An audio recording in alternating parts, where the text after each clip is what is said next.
Il y a un lien réciproque entre ces trois, un lien, on dirait, osmosique, entre ces trois khisal, soit première vertu, sohba, dhikr, sidq.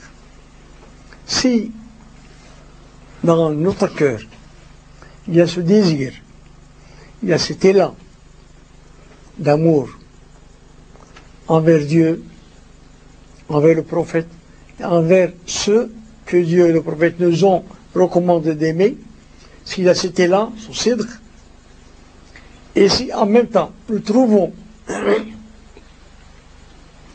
un mahdim, comment dirais-je, qu'est-ce que je... un berceau spirituel, c'est-à-dire un groupe de fidèles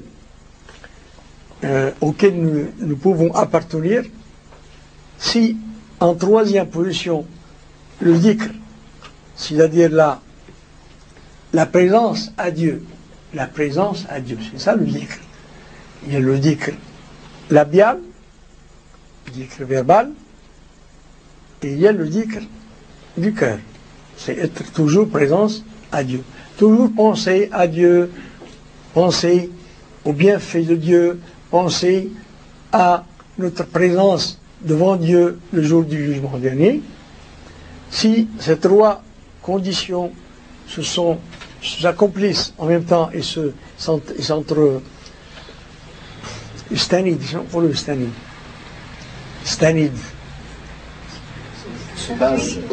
c'est ça, s'appuient les unes sur les autres, c'est-à-dire nous avons en même temps cet élan et cette véracité de la demande. En même temps, nous ne cessons de penser à Dieu et de répéter ces formules.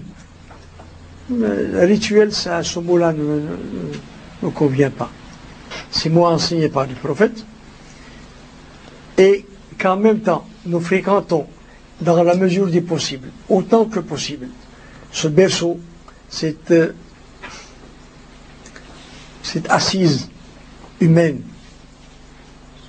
ce groupe de cœur et de bonnes dispositions avec lesquelles nous partageons les mêmes idéaux, les mêmes demandes, les mêmes soucis. Si ces trois conditions s'appuient, s'entraident, s'appuient les uns sur les autres, alors là, nous pouvons attendre et présumer qu'il y aura des résultats. Mais en les séparant, en disant, moi, je vois la sohba, bien, j'aime bien les gens, j'aime bien ses frères et ses sœurs, mais répéter 300 fois ça je ne peux pas. La ilaha illallah, oh là là, 3000 fois, c'est... Évidemment, le débutant, on peut écouter le débutant et le...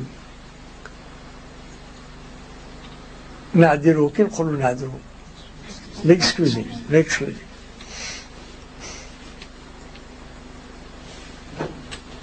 Si on prend seulement cet élan dans le vague, et moi j'aime bien Dieu, j'aime bien le prophète, mais en général j'aime bien les gens qui, les bons, les bien, les gens de bien, mais les fréquenter, non. À plus forte raison de dire que tout cela, non. Cela ne donnera aucun produit, ça ne donnera aucun résultat. Donc ces trois vertus, il faut qu'ils marchent de concert.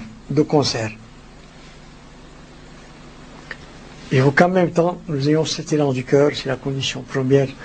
Sans soi, tout le reste est superflu. Il faut qu'en même temps, nous allions autant que possible voir ces gens, les fréquenter et les aider, et venir en aide à eux et à leur appel chaque fois qu'ils nous font appel. Faute de présence corporelle avec eux, nous avons cette, je ne dirais pas ersatz, je ne dis pas ce produit de remplacement ou cette ordonnance de remplacement, mais nous avons cette ordonnance, c'est très important et que je vous recommande. Je vous la recommande, c'est Dua Rabita. Vous traduisez ça comment, Dua Rabita?